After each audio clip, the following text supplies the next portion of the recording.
Greetings and welcome to Mr. Campbell's Global 10 class. We're beginning Unit 4, the Cold War, Section 1, Cold War Origins to Detent, Part A, Cold War Origins and Europe Divided.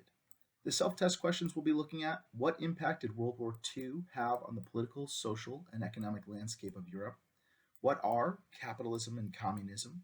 How did differing political systems help cause the Cold War between the United States and the Soviet Union? And how has nuclear power threatened world peace?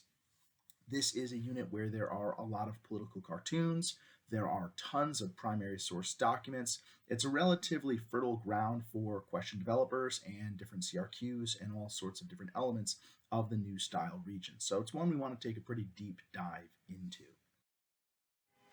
So at its basis, what is the origins of the Cold War? Well, the Cold War is a conflict, certainly in terms of our enduring issues, and it was in many ways an ideological war, one based on a system of ideas and ideals, especially concerning either economic or political theory and policy.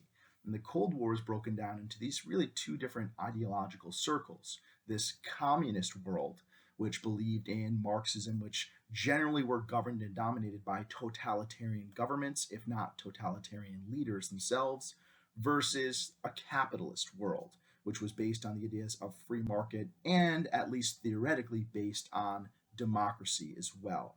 And so this ideological war led to a state of political hostility between different countries that supported either the communist system or supported the capitalist system. And the reason it's called a Cold War is that despite this animosity, despite this hostility between the two opposing sides, the actual battles were more of a propaganda nature, were more of a geopolitical influence nature. And there was a lot of shady stuff going around by both sides in this Cold War, but generally it stopped short of actual open warfare between the two main opposing sides: the United States and their Western allies, and the Soviet Union and their enforced Soviet states. The Cold War between the Soviet bloc, so the Soviet Union and their allies, and the US-led Western powers lasted for nearly 50 years, from 1945 to 1989 or 1991. 89 is considered the fall of the Wall of Berlin, so that is kind of one marker for this end of the Cold War. And 1991 is when the actual Soviet Union itself collapsed. And so either one of these dates could be considered a major turning point, obviously, or an acceptable way to describe the end of the Cold War if you were writing an essay. So the origins of the Cold War kind of come out of the viewpoints of the Soviet Union and the US and their Western allies emerging from World War II. After the devastation of World War II, only two nations really remained strong: the United States, which we were basically untouched by the war in terms of casualties or industrial damage, and the United Soviet Socialist Republic, the USSR, also known as the Soviet Union. And though they had started the war kind of getting steamrolled by the Nazis, they had rebounded, they had rebuilt their industry, moving it on the other side of the mountains. They had greatly expanded their military and industrial capabilities, and they're no longer just world powers. We call them superpowers, immensely powerful nations able to sway the minds of other nations' politicians and able to exert tremendous military and economic control. And these two sides had very different goals for a post-war Europe. So if we look at our goals, United States goals, and by extension, I guess, our Western allies, we wanted to encourage democracies in other nations. That's what we kind of said we were fighting for. And we wanted democracy to counter the spread of these communist totalitarian regimes like the Soviet Union under Joseph Stalin. We wanted to gain access to raw materials and markets to continue to grow. We thought that if more countries were in a free market scenario or were running by a free market economy, then that would allow us greater trading partners, exchange of material, technology, all sorts of stuff. We wanted to rebuild European governments and to promote stability in these new governments. And why? Because they would act as new markets. If you're rebuilding, you need to buy building materials and, well, things from people. And as America was still left standing and our industry was in good shape, we could sell those things to Europe and make money off of that. And we wanted to reunite Germany to stabilize it as a political power in Europe. And we wanted a powerful, strong Germany, united Germany, to increase the security in Central Europe. But what about the Soviet goals? Well, the Soviet Union, Joseph Stalin, he wanted to spread communism. He saw this as a great opportunity to create allied nations and also kind of further the Marxist ideas of a workers' revolution across the world. He wanted to rebuild his own economy. The Soviet Union wanted to rebuild their own economy using raw materials, industrial equipment, and labor from Eastern Europe. They wanted to control Eastern Europe to protect the Soviet borders and to offset United States power with our allies of France and Great Britain. And they had a central goal of keeping Germany divided and weak because, World War One, Russia got invaded by Germany. World War Two, Russia got invaded by Germany. They didn't want a strong Germany because they didn't want to get, invaded by Germany again. So these two different viewpoints, these two different ideals are going to lead to a lot of animosity as the war is winding down. Both sides, the United States and the United Soviet Socialist Republics, were competing for influence in different nations around the world, not just in Europe, but also competition in Africa, competition in Southeast Asia, competition across the world. And that competition for influence and also perhaps for alliances or materials led to fear, distrust, and the animosity of the Cold War. You've got this great little graphic here, origins of the Cold War. You have a nuclear arms race, which we'll talk about, the ideological differences between a planned command economy and a free market economy, the division of Germany, crisis in Korea, and superpower foreign policy. That's that idea of kind of arguing or trying to influence nations as much as possible. So, one of the huge impacts in this early developing Cold War is Stalin's refusal to honor agreements that he made with the Western powers. After World War II, Stalin, which we're going to use interchangeably with the United Soviet Socialist Republic, at least until his death in 1953, he had his armies in most of the Eastern European nations, right? The Soviet Union had driven the Nazis out of these, and so their soldiers remained in them. Now, Stalin had promised free elections in these countries. That was part of the Yalta Agreement, in which they said Europe will have free and fair elections. And he's basically not going to allow them because he thinks if there are free elections, the communist parties in these countries could lose and he would lose control over these nations. So he either just denies free elections or he rigs them. Things like arresting all political opposition. So the only people you can really vote for would be the communist party in a given country. And all these countries had communist parties. I mean, there was even a communist party in the United States during this time period. So an example of this way in which he kind of rigged these elections in 1945, Polish politicians were invited to Moscow to discuss the form of the Polish elections. Stalin had these leaders arrested, put on a show trial for crimes against their own people and crimes against the Soviet Union, and then were sentenced to a gulag. There were no opposition leaders really to run against the Communist Party, and so the Communist Party took control in Poland. And again, this is a violation of that Yalta Agreement that Stalin had promised to hold these elections.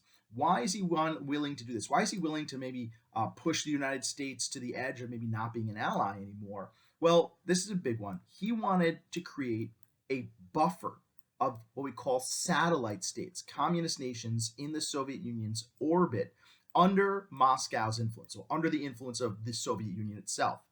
And the idea here is if you have control or ipso facto control over a variety of Eastern European nations, if there is another war, you have to invade through all these other countries instead of directly invading into Russia itself. And theoretically, this would allow the Soviet Union, actual Russia, to prepare a strong defense or even launch their own counter-offensive and win the next war. And that's really what this idea is, this buffer of satellite states. And you have different quotes that kind of show Stalin's mindset on this.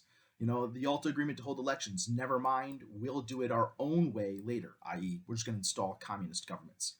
Communism and capitalism cannot exist in the same world. War between the two ideologies is certain. World capitalism proceeds through crisis and the catastrophe of war. So he really is on the mindset that, there's another war coming. World War II is just going to be continued. And, he wants as much territory, land, and resources when it happens so he can win. So, what did this expansion look like? Many nations in Eastern Europe became communist and Soviet dominated satellite states. Again, this is a key term to remember, these satellite states. These have all appeared on Regents exams before, but the bolded ones are the ones that you see most frequently. You have East Germany, Poland, and Czechoslovakia, as well as Hungary, Yugoslavia, which kind of breaks away and does their own thing. You can see they have a different hash mark here to show that they're communist, but they're kind of going their own way. Bulgaria, Albania, and Romania, as well as just swallowing up the old Baltic states during World War II of Estonia, Latvia, etc. So these all then become these satellite states. You can see Stalin here depicted with his pipe. Definitely have to know that face for political cartoons. And he's placing communist flags in all these countries. He's in effect gobbling up huge portions of Europe. And this would be a great cartoon for a CRQ. What are the historical circumstances or even geographical context here is he is trying to take over, influence, or control lands in Eastern Europe to protect his borders or to create a buffer between the West and him. All sorts of different CRQ possibilities for this cartoon, which has appeared on 2 different exams before. So the name given to this gobbling up of Eastern European states is the Iron Curtain. This is a term that definitely has shown up on tons of exams before, and it is coined effectively by Winston Churchill. Winston Churchill still rocking around Great Britain, still the prime minister, and he travels to America and gives this speech in which he says, the communists have taken over, that we no longer hear from these countries on the other side of this border, that in fact an iron curtain has been laid down. So this initially is an imaginary line. It's not like a real iron wall like this cartoon shows. And it was the division between the mostly democratic and free nations of the West and the Soviet-dominated totalitarian communist-controlled nations of Eastern Europe. So this is the Iron Curtain splitting Europe in half. And why is it called this Iron Curtain? Well, there was relatively little communication, almost no trade, and almost no travel or emigration from these nations. We beamed like radio content in, but nothing came out of here. And eventually, many of these countries actually built real walls, not iron ones, but more like this. These pretty fortified borders to keep people from escaping, because there were a lot of people that did not want to be controlled by a totalitarian state, shockingly. And so they wanted to keep people out. And here you have Winston Churchill trying to peek under the curtains here and try and find out what exactly is going on. But you have no admittance by order of Joe. And so that's Joseph Stalin. And it's literally cutting Europe in half. And I think it's worth noting, in effect, what Stalin is doing is kind of building an empire, right? I mean, an empire is when a stronger nation conquers and dominates either politically, economically, and socially another region, area, group of people. And so that's what Stalin's doing, building a Soviet empire or a communist empire.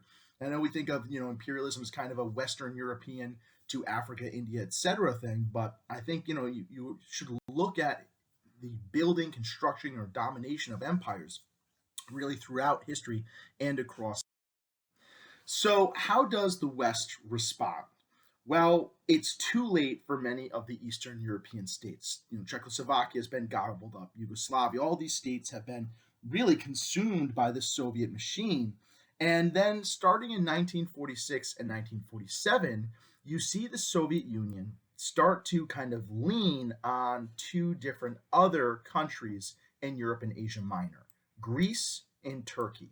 Now, they both had political parties that were backed, i.e. funded and even armed by the Soviet Union secretly. Stalin's funding these communist revolutionaries to try to destabilize their governments. The goal here would be to take over Greece and Turkey, add them to this Soviet empire, and make it even stronger and topple these 2 countries with relatively democratic governments. And so this is when Truman really starts to take a different turn away from the habitual American isolationism. President Truman asked Congress for money to give to the governments of Greece and Turkey to help them fight these communist takeovers. And Congress approves. They give nearly $400 million to aid and stabilize the government and economies of Greece and Turkey. And this becomes known as a policy of containment. The containment is blocking Soviet influence and expansion around the world. You're going to contain the Soviets to what countries and what territories they already have. And so this gets coined the Truman Doctrine. So containment lasts long past Truman, it's its own policy, but the beginnings of it are called the Truman Doctrine. And sometimes they're used interchangeably in history text or newsprint or anything from this time period. So the Truman Doctrine is we are going to support nations resisting communism however we can. Through money, military aid, whatever the deal is. You got these great political cartoons here. You have Greece in the middle of these two giant locomotives of capitalism and communism, and Greece is kind of stuck there in the middle. Or you have this menacing Soviet bear clawing away with the Greek freedom fighters. This is kind of like the garb of the Greek parliamentary guard. It's what they wear, kind of like the British, with the big furry hats and stuff like that. And so Truman is known for his own famous speech, kind of outlining why this is necessary. One way of life is based upon the will of the majority and is distinguished by free institutions, free elections, and freedom from political oppression. The second way of life is based upon the will of the minority, forcibly imposed upon the majority. It relies upon terror and oppression, fixed elections, and the suppression of personal freedoms. I believe it must be the policy of the United States to support free people who are resisting attempted subjugation by armed minorities or by outside pressures. And this speech to Congress wins a lot of them over. Okay, wins a lot of them over to this viewpoint that containment might be something that's kind of necessary. So containment works in Greece and Turkey. Both nations are effectively able to fend off communist takeovers. You see Uncle Sam with a machine gun with a money, the capitalism there, and he's charging right behind the Greeks, leading, helping them fight. He is the firepower that will help them win. And Truman Doctrine, put that in your pipe and smoke it is kind of the idea here to Joseph Stalin, that this makes him cough on this doctrine that he's going to be challenged now. He's not going to be able to just willy-nilly take over whatever states he wants. So what are the pros and cons of this policy? Well, it did prevent the spread of communism throughout other countries in Europe with success, and it arguably strengthened democracies in the countries that have Western Europe and Turkey. Cons: containment is going to find less success outside of Europe. All right, basically, other politicians are going to be like, well, it worked in Europe, let's do this everywhere. And it ends up leading the US into very costly and some would say morally questionable conflicts in Vietnam, most famously, Latin America, and parts of Africa. And also, this policy of containment later on will sometimes lead to the US supporting dictators and bad governments in the name of fighting communism. Here is the idea that as long as you said you were anti-communist during the Cold War, the American government and military was likely to give you money and guns to fight communist enemies. And this led to our government at times supporting some very violent, horrible leaders because they said they were fighting communists. And our opinion was, well, as long as the communists don't take your country over, that's fine for us. So pros and cons to this system. The countries that were saved by it and have functioning democratic governments today, probably pretty thankful we did this. The countries that we bombed or killed lots of people in, or whose dictators were supported by the US, probably don't think containment was all that great. So point of view works in here as well. Seeing that the policy of containment and the financial aid to Greece and Turkey was successful in helping those two countries fend off communist takeovers, Truman and his Secretary of State, John Marshall, come up with an idea to further enhance the democracies and stabilize the democracies of other Western European countries. This is known as the Marshall Plan. So the Marshall Plan is part of containment, right? It's one of the policies of containment. They are, one within the other in terms of a Venn diagram here. Sorry, it's George Marshall, not John Marshall. It's right in there, and I messed up. So the suggestion here is that we give U.S. aid, mostly money, but other products as well, to any European nation in need. Because you got to remember, during World War II, a lot of these countries had been bombed, artilleried, and shot to pieces. This took the form of food, machines like industrial machines, medicine, economic aid, just straight infusions of cash, fuel, and resources. And this is heavily debated in Congress. Congress is like, no, we're not just giving money to Europeans. Like, they got us into this war because they couldn't handle Hitler and the other aggressor nations. But then communists seized control of Czechoslovakia in 1948. And this country that we were pretty sure when they had their vote would vote to have a democratic republic, much like the rest of our allies in Europe, they were, dominated by a communist nation that immediately allied itself with Joseph Stalin, with the Soviet bloc. And so then Congress is like, we can't just have that happen to all the countries of France, Italy, and all these other countries. So they pass the funding bill, and the Marshall Plan comes into action. And it infuses $12.5 billion of aid. In today's money, that'd be around $208 billion today.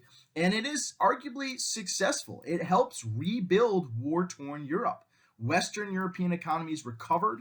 They created jobs for people. And the idea is people who have jobs, who have food, hope, and a future, are less likely to turn to communism as an answer.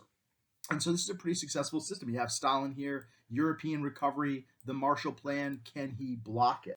He's going to try. Lots of political cartoons on the Marshall Plan. You have the American citizen. Can we afford to help Europe? Can we afford not to help Europe? The bigger question. You have Western Europe, and the doctor here is the U.S. Congress, and they're trying to speed there to deliver a baby, supposedly. And instead of a bird delivering a baby, it's delivering this chaos and anarchy of these destabilized communist revolutionaries.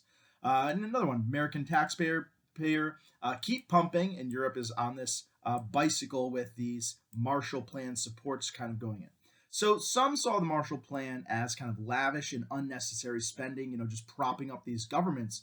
But the reality is that without that money, it is very unlikely Europe would have recovered as quickly and successfully as it did from the devastation of World War II. So I think it's pretty safe to call the Marshall Plan a successful policy of containment. No other Western European countries fell to communism or had a successful revolution against the democratically elected governments there. So a lot of the Cold War is almost like a boxing match. Punch, counter punch, dodging blows back and forth and trying to gain the upper hand. A lot of it's action and reaction. So in the success of the Marshall Plan, as these funds and these infusions of material goods start to help stabilize the governments of Western Europe, you are going to have Stalin make his own move in Germany, in Berlin. So a little bit of background, the historical circumstances, if you will. After their unconditional surrender in World War II, Germany was split into 4 different blocks amongst the major Allied powers: France, Great Britain, America, and the Soviet Union. Very quickly on, the French, the American, and the British blocks united into a West Germany. And then you have this East Germany that was controlled by the Soviet Union, Soviet-influenced East Germany.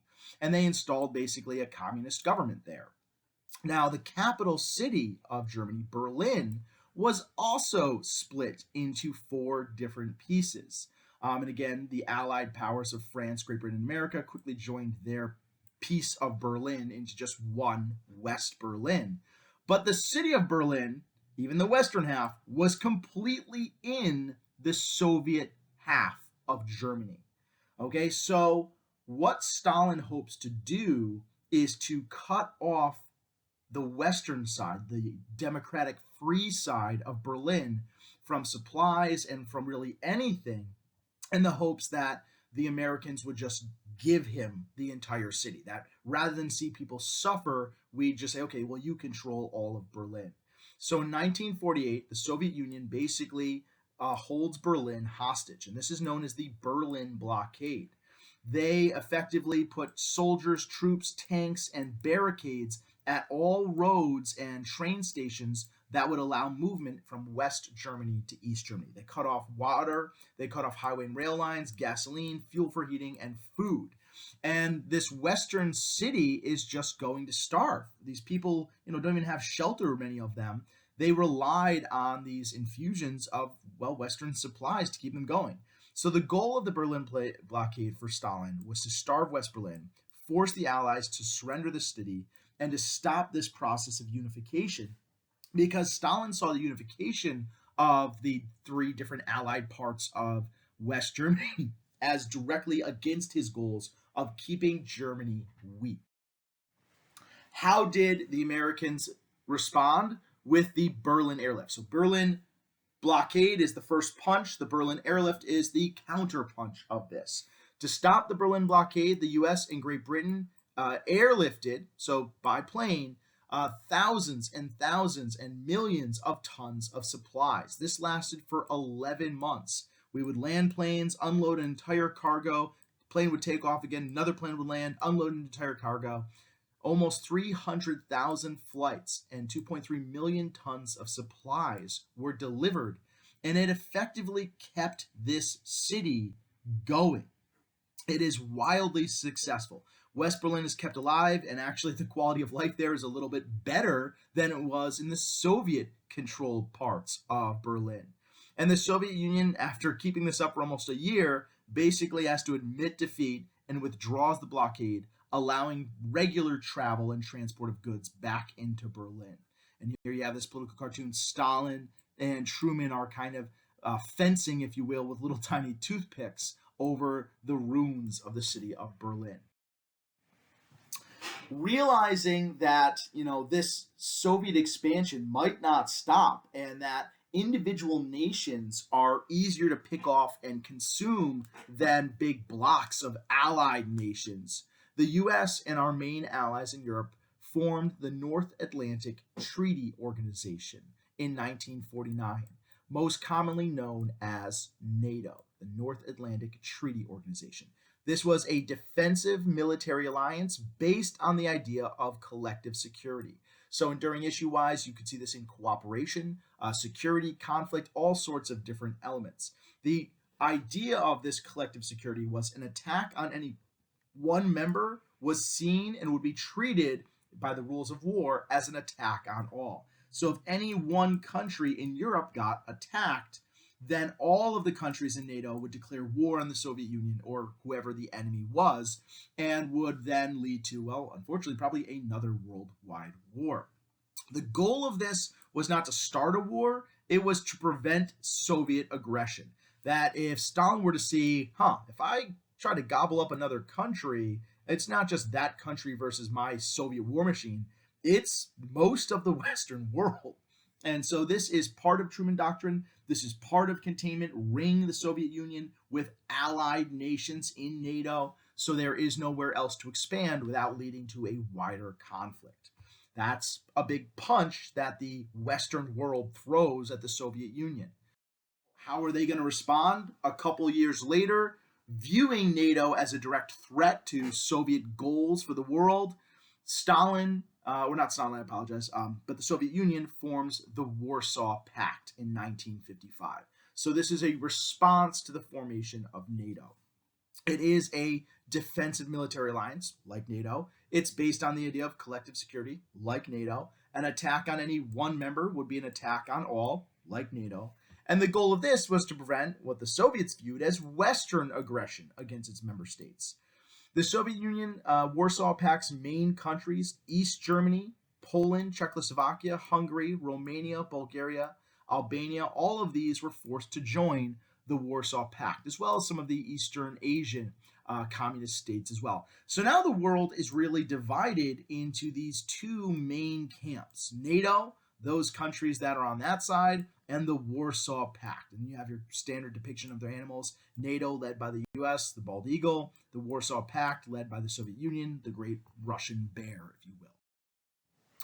And then, now that we have these two armed camps, there's a lot of tension throughout this period in the early Cold War and beyond. Like the Berlin crisis was a huge, huge point of tension where the whole world was kind of waiting with bated breath to see what would happen.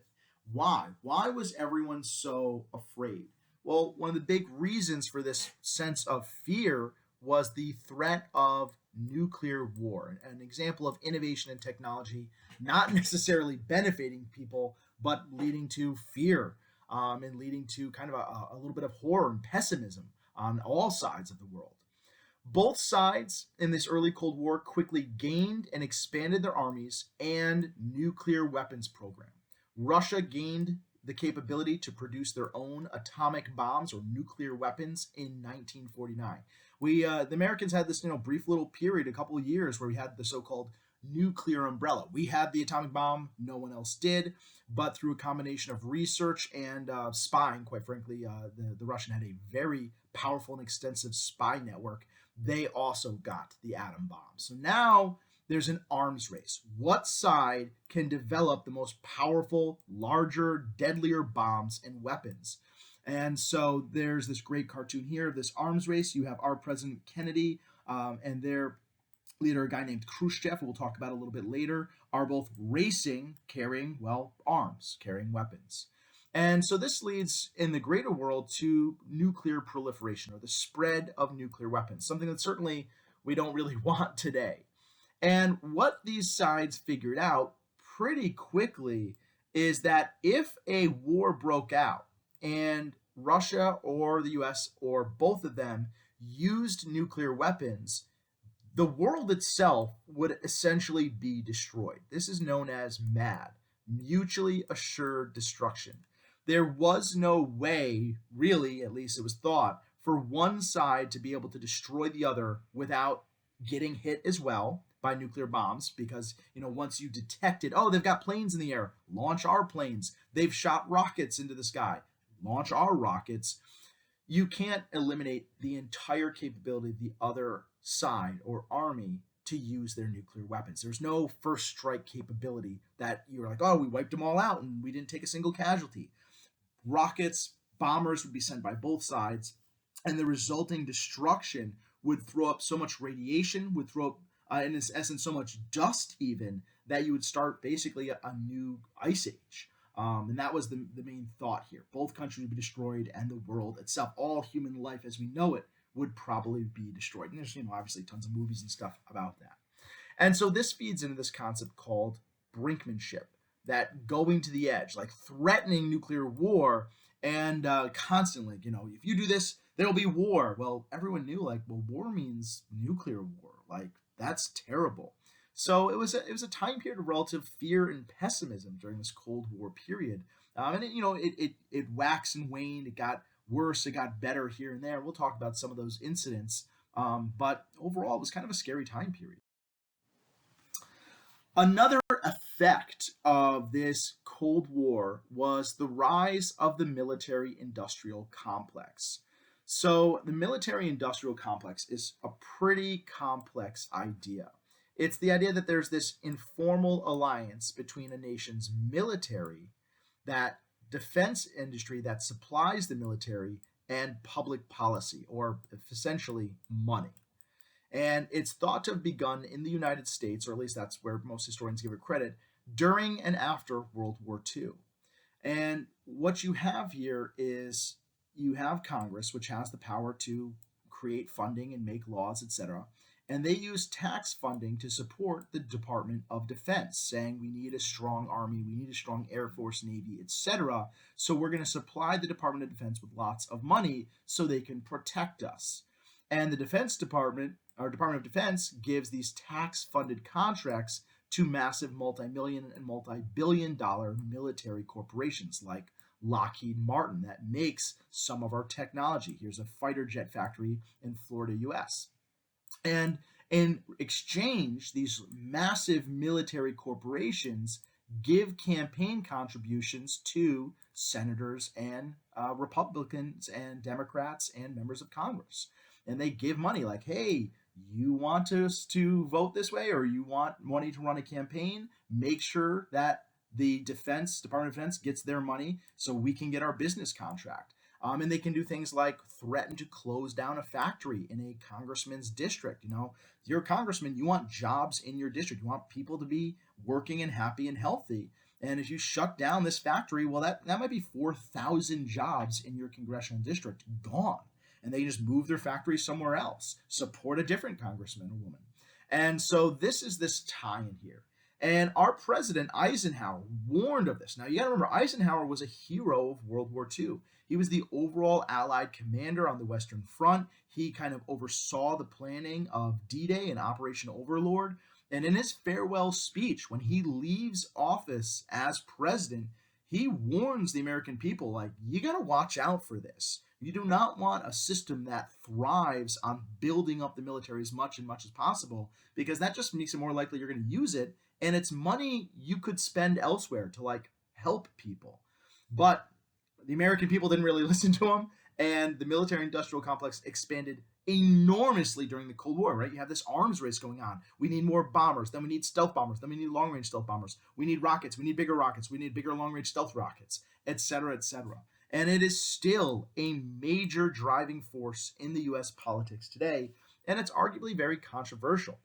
It thrives on war, fear, and conflict. That's how these corporations make money. They're not making like fishing boats to feed poor people. They're making tanks and airplanes and bombs to bomb people.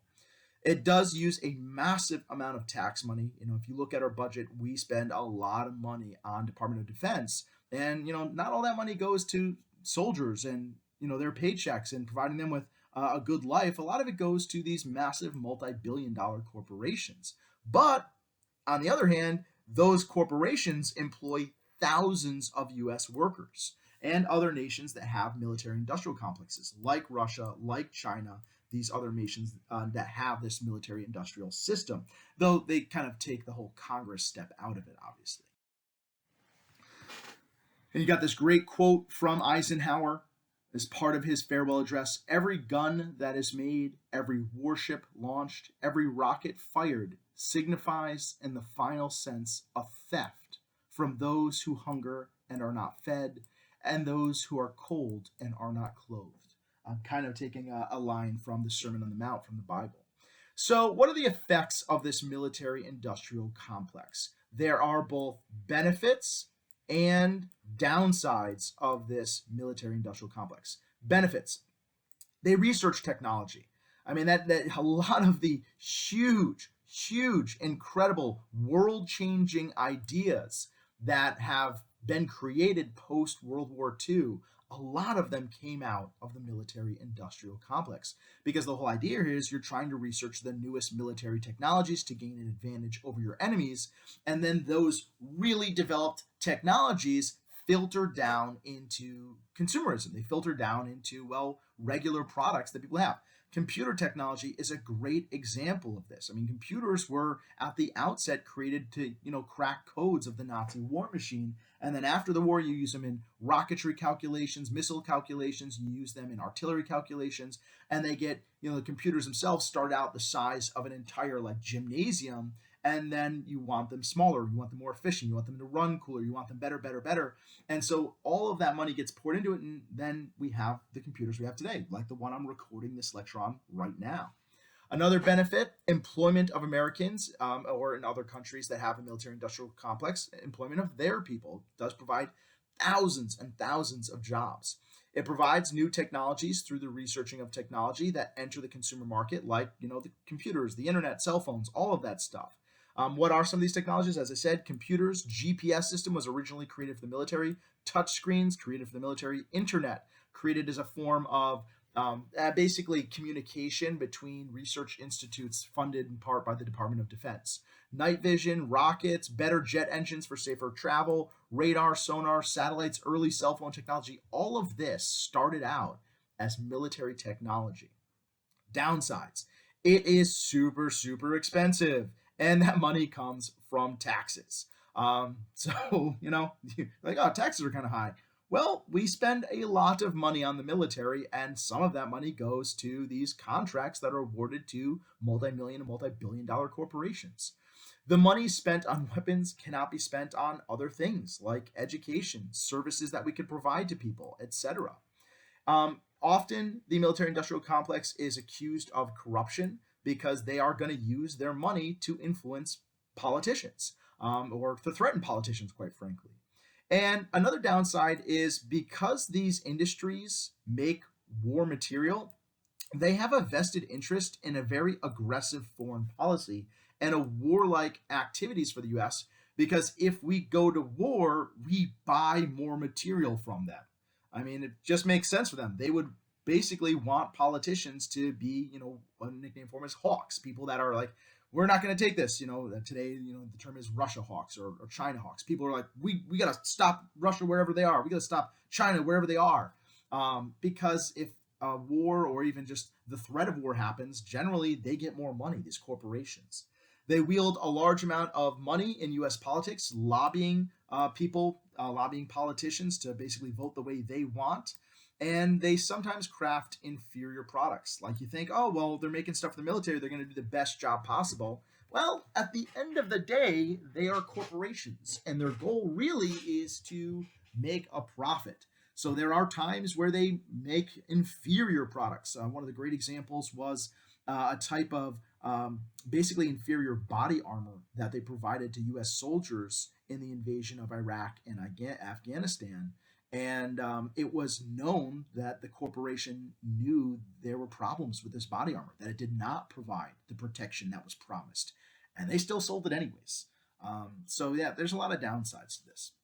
We got this pretty interesting graph here. This is military expenditures by country in 2018. So it's not the most recent thing, but it's pretty recent here. You have the United States in billions of dollars, how much we spend. And then you have all these other major countries, the closest to us. China is pretty high up there. Russia, pretty big. France, Great Britain, India. But India has a population 3 times the size of ours. We are basically almost a third of all of the world's military spending.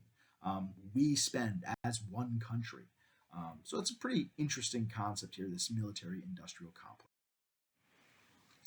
And you can see our own budget from 2018, our Department of Defense, 54.5% of the budget for the United States goes to the Department of Defense.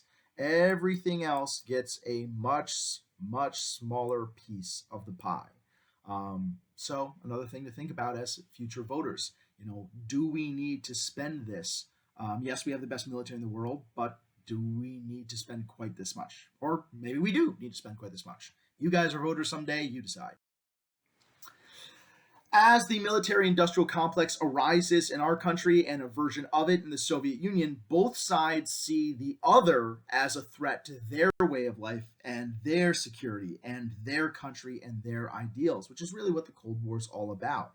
The Soviet Union here as a little cute teddy bear, they see angry, vicious Uncle Sam reaching around, trying to circle them, building an alliance called NATO in Western Europe, trying to influence China. We see that that's not ultimately successful, but trying to. Sending military aid to Pakistan, sending military aid to Israel, building naval bases in Japan. That all this seems to surround the Soviet Union.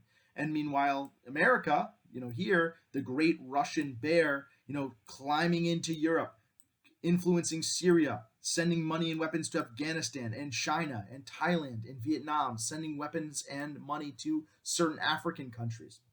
Both sides see the other as a. There were slightly less violent, if you will, elements to this Cold War, as both sides do realize that the potential for worldwide catastrophe was pretty high. You saw other forms of competition kind of evolve as well as a way to show, well, our way of life is better. No, our way of life is better. And one of the most famous of these is the space race. This idea of which country had the best engineering and science, which country could create the greatest endeavors in this unexplored region of the universe. And arguably, the Soviets got off to a good head start, right? Punch and counterpunch. They threw the first one here. They launched the first man made satellite called Sputnik in 1957. And it orbited the world a couple times, sending out little radio signals, and people were losing their mind in the United States. We're like, oh my God, they were able to do this. We are falling behind. Maybe this satellite is sending crazy radio brain beams that are gonna brainwash all the Americans. We don't know. We don't know what's going on out here. And there was a lot of like fear and panic in these different countries. And we reacted. We're like, all right, well, we need to catch up to the Soviets. So you saw an increase on American spending on education, research. This is kind of where you see the beginning of STEM, right? Science, technology, engineering, and math. And eventually, this space race, this competition between the two sides leads to a lot of different wild changes, right? The first animal in space, the first man in space, first moon landing. And really, the moon landing showed the world that, like, America had won. That was really, us dropping the mic moment. Like, we put living people on the moon. They got back alive. We can do this again and again. And that really sold us that we had kind of won the space race. Another key point of tension during this Cold War in Europe was the Berlin Wall, built in 1961. Now, we talked about the Iron Curtain, this imaginary line. The Berlin Wall was very much an actual physical symbol of the division of the Cold War. It was built in 1961, literally almost overnight at first, and then, construction continued for several years. The communists in East Berlin, right, the Democratic Republic of Germany, they said it's built to keep fascist elements out of East Germany. That evil, Western-supported fascists were slipping into East Germany under the cover of night and causing political destabilization. The real reason they built this is it wasn't long before people in East Germany, controlled by the Soviet Union, controlled by this, totalitarian government, they realized this was terrible, and they were just fleeing to Western Germany as quickly as possible. They were trying to get out of the poor living conditions, the low wages, and the lack of rights that existed in East Germany. Okay, and they were coming to, well, the Western side where things were better, not perfect, but definitely better. And so that's the real reason the Soviets built this thing is they were experiencing massive emigration as East Germans fled to a better life and a better opportunity in our side, our allied side of it. And this wall stayed standing for decades. And when the Berlin Wall falls, finally in 1989, when effectively they allowed travel between East and West Germany, that is kind of considered a major turning point, obviously, because that signals the end of the Cold War. Despite it ending in 1989, which we'll talk about in greater detail later, there were other elements of this Cold War that had the potential to break out in actual violence or just straight up did break out into actual violence. One of these was the U-2 incident in 1960. One of our planes, a U-2 spy plane, considered like then the fastest spying plane, it could fly so fast and so high that effectively Soviet, Russian military rockets couldn't hit it. And their ruler Khrushchev's like, hey, stop flying over Russia. And we're like, we're not, you can't prove it. Well, they shot down one of these planes finally, and in doing so they were able to, well, prove that we were flying over. And that led to a whole bunch of tension, like a big diplomatic hullabaloo, increasing this threat of war, increasing this sense that we could get along, but then you're spying on us, now we can't get along again. Both sides, the communist side and the Western Allied side, fought a variety of proxy wars. Proxy wars are when you arm another side and they fight. NATO and the Warsaw Pact never directly fought each other, but both of them contributed troops, weapons, and material to other wars. Example, the Korean War. The North Koreans used Soviet-made weapons, and we sent soldiers there. But we were never actually fighting Russian soldiers, or pretty much not fighting Russian soldiers. And this Korean War represents a kind of perfect idea of this concept of a proxy war. The Soviet-backed North Korea invading the US-backed South. The United Nations and the US both intervened, and it resulted in a stalemate. Both nations are still legally at war and divided at the 38th parallel. And here's a great cartoon of this kind of concept of proxy wars. You have the terrifying nature of these bombs, the hydrogen bombs, and they're kind of just making fun of these other elements of it. But the soldiers themselves, too afraid to use these bombs because it would destroy the entire world, mutually assured destruction, are just slinging arrows at each other. Other flashpoints or hot points of the Cold War include the Hungarian Revolt. This was an unsuccessful attempt to drive the Soviet government and Soviet troops out of Hungary, which was one of these Eastern European countries that was dominated by the Soviet Union and had become a satellite state. And it began as student protests. Students took over a radio broadcasting system and were broadcasting like, please, begging for help, begging for the rest of the world to intervene and to save them. And yeah, the Soviets just sent in tanks and brutally crushed this Hungarian revolt. They were not going to allow this to happen at all. And a similar situation happened just a decade later in 1968 in Czechoslovakia. This was another Eastern European nation that had been dominated by the Soviet Union, had been forced into a satellite state type of thing with a communist party that governed them. And what we saw is in the spring of 1968, a guy named Dubček became the premier, if you will, the standing secretary of the Politburo in Czechoslovakia. And he wanted to reform the system. He wanted to give Czechoslovakia was called socialism with a human face. He began to end censorship. He began to allow freedom of speech, freedom of the press. He began to change some of the systems that would operate what goods were produced. Instead of focusing only on heavy industry like a lot of these Soviet and communist countries do, he was going to allow some people to choose consumer goods and to produce consumer goods instead. And the Soviets were super not into this. And they basically ordered an invasion of Czechoslovakia by the Warsaw Pact, which, again, it was a country in the Warsaw Pact. So they brutally crush this. Dubček is arrested. He does actually get brought back into the party and then kicked out again a year or so later, but brutally suppressed. These all are examples of the Soviet Union really as an empire and not allowing their parts of their empire to end. So there certainly is no freedom, no choice. You got this great cartoon here. She might have invaded Russia, and it is a Czechoslovakian girl who's called Freedom, and she's been shot by the USSR. These attacks, especially the crushing of the Prague Spring, were part of what we call the Brezhnev Doctrine. This is the policy of General Secretary Leonid Brezhnev, who effectively ruled the Soviet Union from 1964 until 1982. And what this says is that Russia, the Soviet Union itself, had the right to prevent satellite states from rejecting communism. They have the right to end freedom of choice in these other countries. And this Brezhnev Doctrine was used as the justification for Soviet invasions of Czechoslovakia in 68 and Afghanistan in 79, as well as the placing of Soviet troops in most of the countries of Eastern Europe. And you have this little piece of this speech he gave where he kind of announces this Brezhnev Doctrine. When forces that are hostile to socialism, communism, try to turn the development of some socialist country towards capitalism, it becomes not only a problem of the country concerned, but a common problem and concern of all socialist countries. So this is this justification they'll use.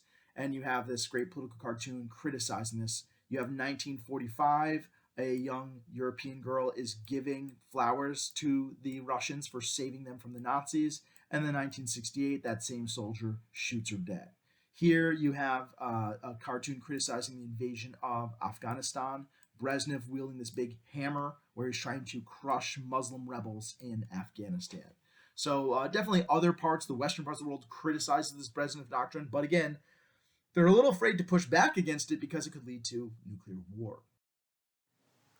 Summing this all up, the Cold War began between the US and our Western allies versus the USSR and their Warsaw Pact allies. The Soviets tried to expand into Europe. The US, as a counter, developed the Truman Doctrine as a policy to contain the spread of communism. Aid and weapons prevented Greece and Turkey from communist revolutions. The Marshall Plan gave money to Europe, helping Europe to recover, stabilize their economies, and remain free. The Berlin airlift showed Stalin that the West would resist his expansion into the rest of Europe. And then NATO, a military alliance, was formed to deter further Soviet aggression, to stop further Soviet aggression. The Soviet Union, in response, formed their own military alliance, the Warsaw Pact, to deter what they saw as, well, Western aggression. Both sides engaged in arms race of nuclear weapons, bombers, intercontinental ballistic missiles, anything they could really come up with. And people lived in real fear of a nuclear war, that it could occur really at any time. This is a timeline of the Cold War. I think this can be a healthy little thing to kind of glance at before your next unit test, or even have out when you take your lesson quiz, because it has these good examples of how this is kind of like a punch counter punch situation, with one side doing something, the other side reacting in a way, then another side making a move, the other side reacting in a way, boxing match, chess match, whatever you want to call it. It's been viewed as many different things in terms of political cartoons, etc. Thank you for joining me, and have a great day.